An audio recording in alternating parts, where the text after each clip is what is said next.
Hey guys, welcome to Story Time, Part 7 when I was a correction officer back in the 90s. Okay, let's get into it. So we had this freak, a sergeant, who, I think he was even, but he was a foreigner. And he was attracted to this female inmate. Her name was Peggy.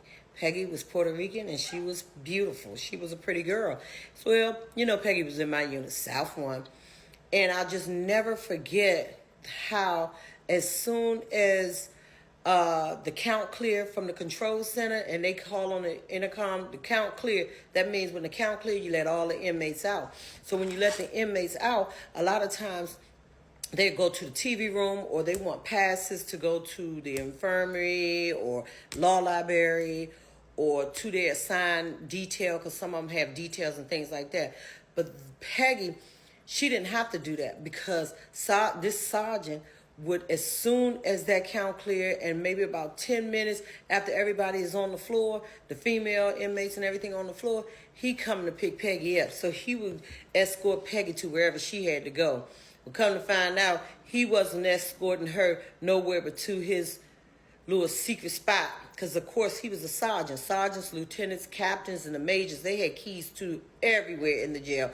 So if they wanted to go into a closet, whatever, if he wanted to take her in the law library in one of those rooms, he could because he had the keys to get there.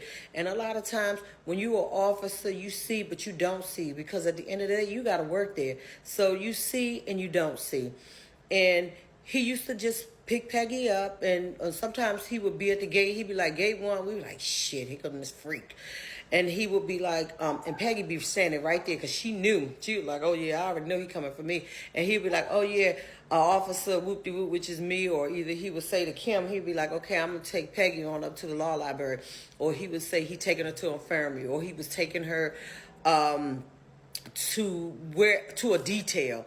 And then he would just pick Peggy up, and we didn't say anything, and we found it suspicious because he was doing it constantly.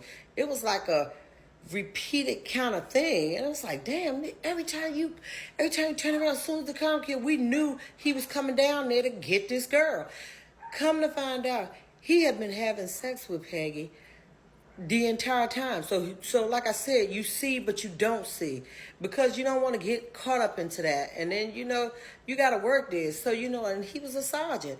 And so you in the beginning, you're thinking like, oh no, he can't be doing that. But then, the way she would come back, she would have contraband. Like she left out the unit. She ain't had cigarettes. She come back, she got like 2 packs of cigarettes, candy, all kinds of, stuff to, like they call it contraband, because if you can't buy these things on, well, you could get cigarettes and stuff, but if you can't buy that other stuff, like stuff that she wanted to like do, like maybe her nails or just whatever, she just had it, and he made sure she got it. And there was nothing, really wasn't a whole lot we can do because we didn't have proof. But then the word started getting around in the jail, especially in our unit in South 1, and they would be like, Miss Officer whoop-de-whoop, that's his woman, they having sex, and they together. She called his house, she got his home number, she got his cell number, and that's why you see, like, sometimes he even be like, when y'all not here, sometimes he bring her food off the streets and stuff like that. So and the inmates is telling us these things, but like inmates, a lot of times, inmates see everything, they know everything because they in there 24/7. So when we do our 8 hours and we leave, they still in there, and they be like, Officer whoop-de-whoop, and inmates gonna tell it because they like, shit, I ain't getting none of this. She benefiting off this, I'm not. And they'll tell. And they be like, in that nighttime on the night shift, you all of a sudden you hear the cell pop, and he done pulled her out, and she be gone for like 30 minutes, 45 minutes, and then he bring her back. Come to find out, he had been having sex with this girl. This girl had been calling his home. This girl has calling his cell. This girl, he had been bringing all types of stuff, all types of contraband and shit like that into the jail for this young lady. Because guess what? This man fell in love with this inmate.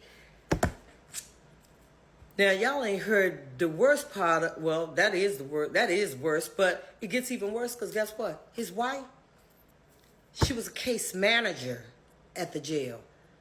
So word got to his wife. Y'all need to stay tuned for part 8 of this right here.